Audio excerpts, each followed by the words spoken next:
You ever come home after a 12-hour shift, bone tired, just wanted to sit down for 5 minutes and find bright orange towing notices slapped on every single car in your driveway, including your wife's handicap van? That's exactly how my week started. I'm talking, there's the HOA president herself, standing there, arms folded, grinning like she's won the lottery, while I'm scraping off stickers so sticky my fingers still feel glued together.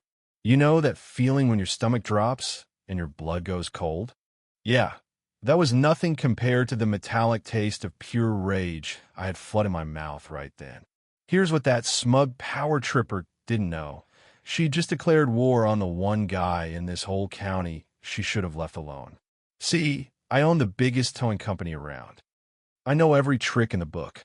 And I've got the trucks, the paperwork, and the patience to fight dirty if I have to. By the time I was finished, she'd wish she'd never learned the word violation. I know, some of you listening have survived HOA hell yourselves. Maybe you're right in the thick of it now. I want to hear your story. If someone tried to tow your car out of your own driveway, what would you do? Drop a comment below and tell me where you're watching from. Misery loves company, right? All right, let me back up and give you the lay of the land. Name's Marcus. I've been running Bridgewater Recovery and towing for 23 years. Started with a beat-up flatbed and a maxed-out credit card. Now I've got 8 trucks and contracts with half the county's cops. My wife, Sarah, she's got MS, wheelchair user, still the strongest woman I know. Our twin girls, Amber and Jessica, 16, straight A students, share a rusty Honda Civic because every extra dime we've got goes to Sarah's meds or their college fund. We live in Willowbrook Estates, a regular old 90s subdivision, nothing fancy, just rows of houses and, until recently, neighbors who'd wave at you over the fence. The only reason we bought this house was the driveway. Corner lot, big circle, 6 cars, easy.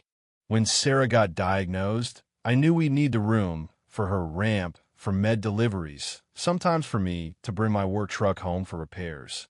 So, yeah, I was picky about parking. Never thought it'd turn into a battleground.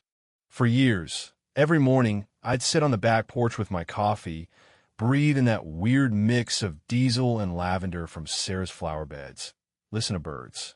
Life was good, until the day I started noticing neighbors slowing down to gawk at my trucks.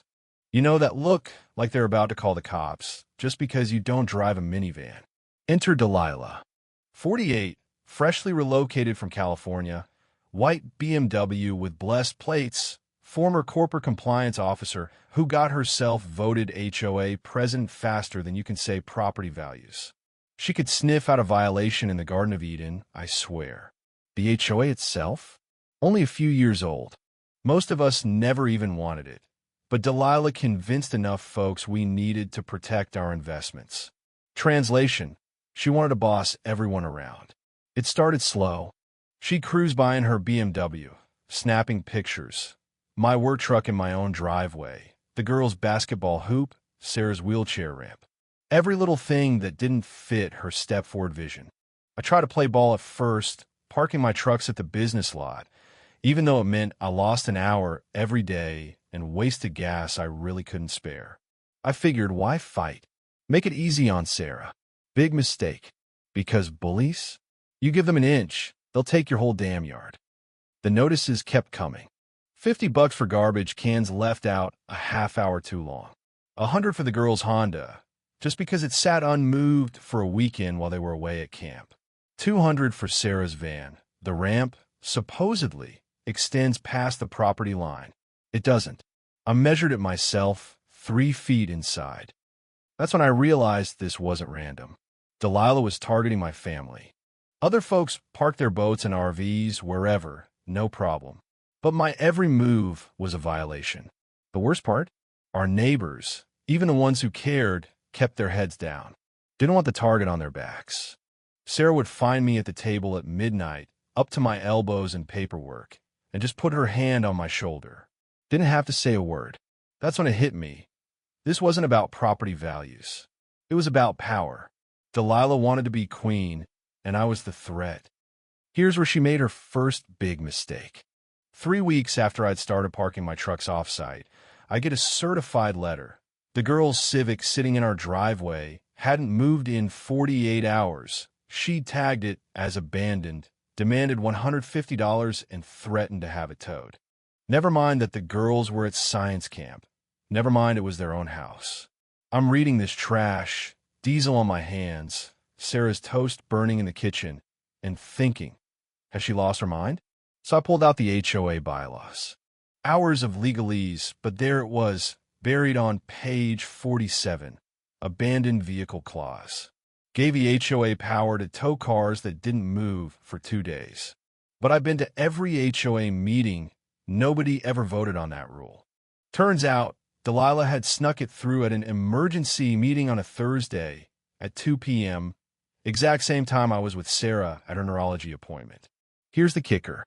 Emergency meetings require 48-hour written notice to every home. The notice? Delivered 2 days after the meeting. That right there voids any rule changes. So I walked into the next HOA meeting with printed evidence, highlighted violations, strutting like I owned the place. Delilah didn't even blink. Claimed the meeting was properly noticed, that my paperwork was obviously wrong. You ever argue with someone so slippery, it's like trying to nail Jell-O to a wall? That's Delilah. But I brought backup. On my phone, photos of her BMW parked in the fire lane, time-stamped. County ordinance, $200 fine, immediate tow. The room went dead silent. Did she apologize? Of course not. She just doubled down. And, you guessed it, 2 days later, another violation for Sarah's van. Supposedly the ramp now blocked the sidewalk. Measured again, 3 times, over 3 feet of clearance. But what really hit home was coming in one night and finding Sarah crying over medical bills, whispering, maybe we should just pay the fines. I don't want this to hurt the girls. Right then, something inside me snapped. She wasn't just after me. She was trying to make my wife feel like a burden. This had gotten ugly. So I built my case. Measured, printed ordinances, filed everything. Because if Delilah wanted a war, she was about to find out tow truck drivers never forget. She needed backup, so she found Bradford, a retired bank manager, the kind of guy who wears sweater vests in July. Together, they cooked up new rules. Any car in a driveway for more than 72 hours would be towed. The notices rolled in, ink still wet, 6 violations for my family, $900 in fines. But see, state property rights trump HOA rules. I filed a formal complaint with the state agency, and boom, automatic 30-day freeze on all enforcement. Delilah and Bradford suddenly found their violation letters had the legal weight of a grocery receipt. While they scrambled, I did some digging. Walked the neighborhood, camera in hand. 47 clear violations. Boats on lawns, Christmas lights in July, broken mailboxes. All from white homeowners. Now I got a notice. Meanwhile, the 3 black families, including mine, got 23 violations in 6 months. I documented every bit. Timestamps, photos, addresses. The pattern was impossible to ignore. Delilah turned up the heat. Daily patrols with her measuring tape, camera out like she was gathering evidence for war crimes. Kids vanished indoors. Dogs barked at the sound of her heels. Neighborhood started to feel like a police state. Then she did the unthinkable. Started calling my clients, spreading lies about my company, even called the police department and 2 dealerships, cost me contracts worth $3,000 a month. Sarah started researching cheaper meds, counting which treatments she could skip. That's when I realized this was no longer just about us. Delilah was out to ruin my family's whole life. That was her fatal mistake. She found out I owned a towing company, and instead of backing off, she doubled down. Hired her cousin, a California lawyer, sent me a fancy cease and desist claiming I was breaking zoning laws, threatened prosecution. Only problem? Her cousin wasn't even licensed in our state. That's a felony, by the way. I filed a bar complaint, and suddenly her threats turned to dust. Digging through city records for my discrimination complaint, I found it, buried in the HOA's original paperwork. One typo in the county name, which meant the HOA had never even been legally incorporated. For 2 years, they'd collected dues and issued violations with zero legal authority. They were a book club with a god complex. Of course, Delilah panicked, spread rumors that I was about to sue everyone, tank property values. The neighborhood split. Some folks cheered me on, others avoided me like I was radioactive. Even Amber, my brave daughter, asked if we should just move away. That night, sitting on the porch, diesel and lavender in the air, I knew tomorrow would change everything. Because I found the evidence that would take Delilah down for good. Digging through financials, I realized every single HOA tow had gone to Apex Towing, my main competitor. Over $180,000 in 18 months for a 47-house neighborhood. Digging deeper, I found Apex was owned through a shell company by Delilah's husband. It hit me. She'd been inventing violations to feed her own family's bank account. My hands were shaking. I called Sarah in. When she saw the evidence, she whispered, "Other families have been paying too." That's when it got real. I called my cousin Denise, a forensic accountant, Rico's law school buddy, Marcus, a civil rights lawyer, and Rebecca, Sarah's old journalist friend. In 2 days, my kitchen looked like a war room. Stacks of files, laptops, the smell of strong coffee, and printer toner. Turns out, they'd built a racketeering operation. HOA makes fake violations, sends all the towing to Apex. Profits flow right into Delilah's pocket. We filed simultaneous complaints. State AG for fraud, Federal Housing Office for discrimination, Civil Court for damages. I started poaching Apex's contracts countywide, offering real market rates. Word spread fast. Sarah hosted coffee meetings. Neighbors came with shoeboxes of receipts and horror stories. Technical prep was surgical. I scheduled my trucks for service calls right outside the neighborhood during the next meeting. Rebecca's news crew set up to document everything. My daughters organized evidence folders, learning civics in real time. 3 days before the big meeting, Delilah tried one last desperate move: emergency mass towing. Notices on every car, demanding $2,400 in fines. Half those dates were during the legal freeze I'd triggered, making her move a felony. She tried destroying my business license, filing false complaints, backfired, earned her another investigation. She even called the cops, claimed I threatened her at a meeting. Too bad for her. I'd been wearing a body camera. When the officers saw the footage, they turned around and warned her about filing false police reports. She was digging her own grave, one desperate lie at a time.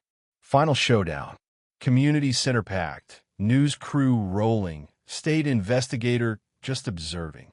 I laid out the evidence. $187,412 paid to Apex. Industry standard is half that. Then the bombshell. Apex is owned by Delilah's husband. She'd been robbing us blind. The state investigator stood up, badge flashing, announced a formal criminal investigation for fraud and racketeering. I offered free recovery to all residents to get their cars back. The place erupted, standing ovation, Sarah in tears, news crew beaming. Mrs. Patterson motioned to remove Delilah from the board. Unanimous vote. Delilah's attorney hustled her out of the room like a perp. 6 months later, Delilah's facing federal charges. Her husband's business is dead. Restitution checks went out to every victim. Willowbrook Estates is finally a real community again. My girls got their college fund. Sarah's treatments are covered. I started the FAIR Towing Foundation, helping families everywhere fight towing rackets. We've recovered millions for victims across the country. The biggest lesson? Most bullies crumble when you stand up, document everything, and fight smart. Not just for yourself, but for everyone they've hurt. Tonight, sitting on my porch, coffee in hand, diesel and lavender in the air, I know for a fact justice can win if you don't back down. So what about you? Got an HOA horror story? Drop it in the comments. We read every one. Who knows? Maybe next time, your story will be the one where karma finally shows up at the tow truck and a smile.